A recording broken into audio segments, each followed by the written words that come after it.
मंत्री परिषद में सम्मिलित होने वाले सभी माननीय मंत्रियों को बहुत बहुत बधाई और भविष्य में कामयाबी और सफलता उनके साथ हो, इसके लिए बहुत बहुत शुभकामनाएं। 400 पार और बिहार में 40 की 40, बिहार में 40 की 40 जल्द हो, जल्द। कहाँ समय लगा भाई, हमारा मंत्रिपरिषद तो काम कर ही रहा था, समय कहाँ लगा।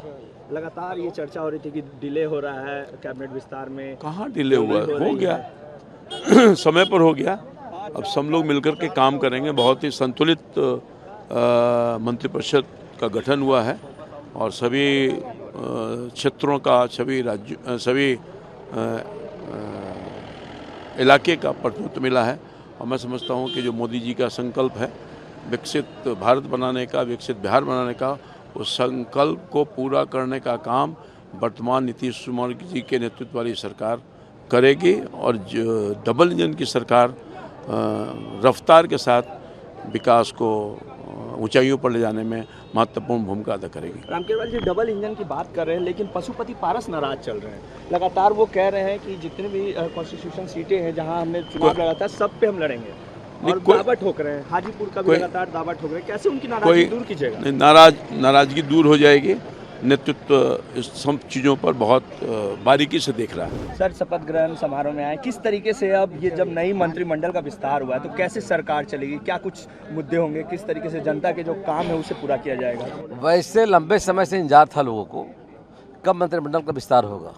देखिए विस्तार हो गया। अब आने वाले समय में अपनी सरकार बहुत बेहतर काम कर रही थी और आगे भी सबका साथ, सबका विकास, सबके विश्वास के रास्ते पर और न्याय के साथ विकास बिहार में होगा। जा करके ये सरकार विगत के वर्षों में जिस तरह काम किया, विकास का काम देख लीजिए। 2005 के पहले हालत क्या बिहार का था, गड्ढे का बिहार था, अंधेरे का बिहार था, लाइन ऑर्डर नहीं था। अब बिहार में कानून का राज्य है, चकाचक सड़कें हैं, 24 बिजली जा करके है और आने वाले समय में विकसित बिहार बनेगा, विकसित भारत बनेगा। सर, पारस ने कहा है कि हमारे रास्ते अभी भी खुले हैं, हमको कई जगह से बात की लेकिन हमने बात नहीं किया। क्या लगता है उनका नहीं रहने से नुकसान होगा भाजपा को? वैसे हमारा विश्वास, सबको विश्वास में लेकर चलेंगे, प्रयास जारी है जा करके, और माननीय पारस जी को साथ लेकर चलने का प्रयास हो रहा है और साथ रहेंगे, एनडीए साथ रहेंगे। उनकी नाराजगी दूर की जाएगी? निश्चित तौर पर मैं समझता हूँ नाराजगी दूर हो जाएगी, साथ चलेंगे, मिलकर चुनाव लड़ेंगे। सीट शेयरिंग कब तक होगा एनडीए में सर? बस कल चुनाव का ऐलान होने जा रहा है, निर्वाचन आयोग घोषणा करने जा रहा है, बस जल्दी ही हो जाएगा। अब समय है कहाँ जाकर, समय काफी कम है। कैसे आगे स्ट्रैटेजी बनाई जाएगी, कैसे काम? देखिए, मैं तो ये मानता हूँ कि पूरी तरह से भारतीय जनता पार्टी के शीर्ष नेतृत्व को हम बधाई देंगे, धन्यवाद देंगे जिन्हें मुझ पर भरोसा किया है, और बिहार नेतृत्व को भी बधाई धन्यवाद देंगे जिस पर भरोसा किया। और जो विकास की योजनाएं माननीय नीतीश कुमार और सम्राट जी के नेतृत्व में चल रहा है, विजय सिन्हा के नेतृत्व, उसको हम गति देने का प्रयास करेंगे। पशुपति पारस भी लगातार नाराज हैं नितिन जी, आएगा। कैसे दूर आज तो पहले जो काम मिला है उसको पहले शुरुआत करें, पार्टी के शीर्ष नेतृत्व पे काम करें। चुनाव सर पे तो क्या है, चुनाव तो 40 की 40 सीट एनडीए जीत गई है और 400 पूरे देश में पार होना ही होना है। माननीय प्रधानमंत्री जी का नाम और काम जन जन, घर घर, गांव गांव, शहर शहर प्रभावित किया है और लोग मोदी मोदी मोदी मोदी। और बिहार में तो डबल इंजन की सरकार है, 40 की 40 जीतेंगे। और मंत्रिमंडल के सभी माननीय मंत्रियों को जो आज शपथ लिए हैं सबको बहुत बहुत बधाई और आगे की हर सफलता के लिए उनको शुभकामनाएं। आदरणीय नेता नीतीश कुमार जी को मैं धन्यवाद देता हूं, आभार प्रकट करता हूं। उन्होंने विश्वास जता के मुझे मंत्री पद बनाने का कृपा की है और मैं विश्वास दिलाना चाहता हूं कि आदरणीय नेता नीतीश कुमार जी ने जिस तरह से विश्वास रखा है, मैं बिहार की उसी तरह से सेवा करके अपने मंत्री के पद की जिम्मेदारी को निभाते हुए और रात दिन अब पार्टी के लिए भी कार्य करेंगे, जनता के लिए भी कार्य करेंगे, बिहार सरकार का जो पद दिया है उसके अनुकूल भी काम करेंगे। स्वाभाविक बात है, जिस तरह से अभी लोकसभा चुनाव होने वाला है, हम लोग 40 सीट इस बार लोकसभा में जीतने जा रहे हैं, भारी बहुमत से जीतेंगे। पारस जी बोल रहे हैं कि कुछ भी हो जाए हाजीपुर से लड़ेंगे ही लड़ेंगे। अब उन लोगों की, चूँकि अब हम लोगों के अभी एनडीए गठबंधन में है, उनको चूँकि भारतीय जनता पार्टी के शीर्ष नेतृत्व उनको देख रहे हैं, इसलिए शीर्ष नेतृत्व उनमें बातें हो रही है, हम लोग इससे कोई जानकारी नहीं। मंत्री पद का आपने ओथ लिया है, किस तरीके से आगे काम होगा?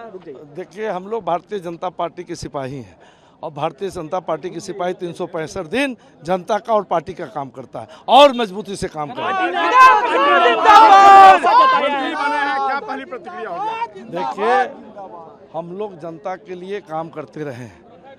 भारतीय जनता पार्टी की कोई भी सिपाही को जो भी पद दे दीजिएगा वो बढ़िया ढंग से उसको निभाएगा। पशुपति पारस लगातार नाराज चल रहे हैं। जी, हम लोग इसको बढ़िया से निभाएंगे, इसमें कहीं कोई दो राय नहीं। कहे ना 365 दिन हम लोग जनता का काम और पार्टी का काम करते रहते हैं और इसको मजबूती से करेंगे।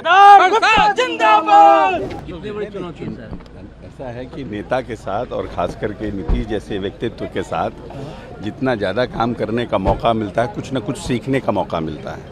तो हम अपने आप को भाग्यशाली मानते हैं कि ऐसे व्यक्तित्व के साथ बार बार प्रभु काम करने का मौका दे रहे हैं। कुछ सीखने को मिलेगा और प्रदेश के लिए कुछ सेवा करने का मौका मिलेगा। चुनाव है कल उसकी घोषणा होने जा रही है।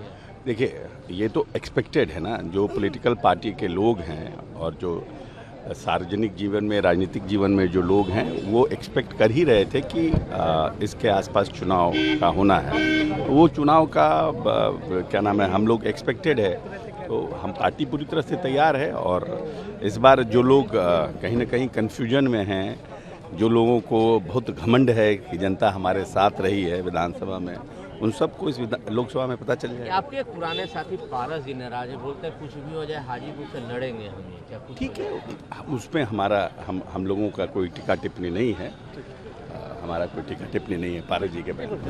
Well, I am very thankful to Honorable Chief Minister, Mr. Nitish Kumar, for reposing faith in me once again and giving the charge of a minister in the Bihar cabinet.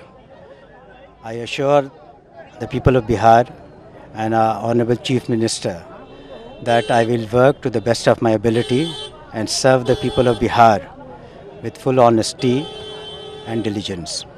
Cabinet expansion is done, sir. What about the seat sharing issue? It's still delaying. See, in any coalition partnership, there are always give and take between partners, and eventually the issues will be sorted out, and we feel that the NDA will come triumphant in the coming elections in Bihar. Pasupati Paras said that his way is open to go wherever he wants to go. I mean, Is there see, damage done if he skips from the... I think the National Democratic Alliance is strong enough to absorb any kind of people leaving them or taking decisions adverse to the thinking of the NDA alliance partners. But as I said, the NDA is strong enough to absorb any kind of shock or anybody leaving the organization or this coalition. And because we have the face of Mr. Nitish Kumar in Bihar and the Honorable Prime Minister in India. It portfolio decided or it will decide? The portfolio will be eventually decided and we'll come to know about it very shortly. एक समाज और एक वर्ग बिहार के लोगों के हित की बात करके बिहार की जनता सर्वोपरि है, उनकी अपेक्षाओं के साथ भारतीय जनता पार्टी और एनडीए खड़ी है। रमन खान जी, दोबारा फिर से आपने शपथ ग्रहण किया। मुझे आज जो जिम्मेवारी मिली है, क्योंकि हमारे नेता ने कार्य करके भाईचारा मोहब्बत बिहार में बनाकर दिखाने का काम किया है कि बिहार को कैसे विकास किया जाता है। निश्चित तौर पर हम लोग ये कार्यकर्ता हैं, मैं एक सिपाही हूँ, राजनीति चल के नेता के कार्यों को जो अधूरा किया है उसको मैं पूरा करूँगा, उनके कार्यों को आगे बढ़ाऊँगा, उनके सम्मान को आगे बढ़ाऊँगा। काफी डिले भी हुआ कैबिनेट विस्तार में। डिले नहीं होता है, पिछले 1920 में भी आप याद करिए, होता रहता है, इसकी बात नहीं। लंबा परिवार है, बड़ा परिवार है, बैठकें होती है, ये होता है, उसमें देर होती है, ऐसी कोई बातें नहीं है। पूरा बिहार नेता को चाहता है, हम नेता से प्यार करता है, हर समाज के लोग हमें नेता से प्यार करते हैं। आने वाले दिनों में 40 का 40 सीट पे चुनाव हम लोग जीतेंगे। सीट शेयरिंग कब तक हो जाएगी एनडीए की? बस एक दो रोज में सब क्लियर हो गया है, एक दो रोज में हो जाएगा। पशुपति पारस भी लगातार नाराज चल रहे हैं, उन्होंने ये भी कहा दिया है कि अगर हमारी बात नहीं बनती है तो हमारे जितने सांसद, देखिए आप जानते हैं जब बड़ा परिवार होता है, लंबा परिवार होता है, जैसे भाई घर में से होते हैं, ऐसा कुछ नहीं है। सब लोग संतुष्ट रहेगा, सब ठीक रहेगा, बड़े नेता बैठेंगे, सब आपस में बात करके क्लियर कर लेंगे। उनकी नाराजगी दूर होगी? कोई नाराजगी नहीं है, सब ठीक ठाक है, हो जाएगी। उन्होंने ये भी कहा कि जगह विकल्प तैयार है मेरे पास, जगह ऐसी कोई बातें नहीं है, सब हम लोग वो साथ हैं, साथ रहेंगे, इसकी बात नहीं। क्या कहेंगे, आप मिथिलांचल से आ रहे हैं, एक बार फिर आप सरकार में आए हैं, कितनी उम्मीदें हैं जनता की, कहाँ तक लग रहा है कि इस बार आप सफल हो पाएंगे? देखिए, हम तो अपने पार्टी नेतृत्व के प्रति आभार व्यक्त करते हैं कि मुझको उन्होंने अवसर दिया है सरकार में काम करने का, और एक लंबा अनुभव बिहार सरकार में जो 2005 में 15 वर्ष के अंतराल के बाद जो बिहार के अंधेरा को दूर करने का जो अवसर बिहार की जनता ने दिया था, उस समय हमने काम किया था 2005 से 15। निश्चित तौर पर जो एक अनुभव मुझको प्राप्त है, और आदरणीय प्रधानमंत्री जी की जो एक संकल्प है 2047 तक विकसित भारत बनाने का, तो बिहार में आदरणीय मुख्यमंत्री श्री नीतीश कुमार जी के नेतृत्व में उस लक्ष्य को प्राप्त करने के लिए, बिहार को प्रगति पर आगे बढ़ाने में, और मिथिला की आपने बात कही, निश्चित तौर पर क्योंकि मैं स्वयं मिथिला से आता हूं, तो मिथिला के प्रति तो मिथिला जब तक विकसित नहीं होगा बिहार हमारा आगे नहीं बढ़ेगा। तो मिथिला की प्रगति में जितना हो सकेगा एक मिथिला पुत्र के नाते निश्चित मैं करूँगा। लोकसभा का क्या रहेगा, मतलब क्योंकि जिस तरीके से नए समीकरण के साथ सरकार आई है, विपक्ष जो है वो 17 महीने का जो अपना है वो गुणगान कर रही है, तो क्या लोकसभा का क्या रिजल्ट रहेगा? नहीं, देखिए, मैं तो ये मानता हूं कि आदरणीय प्रधानमंत्री जी के जो 10 वर्ष के कार्य हैं, और भारतीय जनता पार्टी के लोगों के प्रति ये विश्वास है कि भारतीय जनता पार्टी जो कहती है वो करती है। जो भी वादे भारतीय जनता पार्टी ने किए थे उन सभी वादों को भारतीय जनता पार्टी ने पूरा किया है। तो नेतृत्व के प्रति जो एक ट्रस्ट होता है, जो एक विश्वास होता है, आज देश की जनता को भारतीय जनता पार्टी और आदरणीय प्रधानमंत्री श्री नरेंद्र मोदी जी के साथ है। तो मुझे पूरा विश्वास है, ना सिर्फ बिहार में बल्कि पूरे देश में एनडीए और भारतीय जनता पार्टी जो हम लोग का लक्ष्य है 400 से अधिक सीटें प्राप्त करने का, देश की जनता निश्चित रूप से उसमें सहयोग करेगी।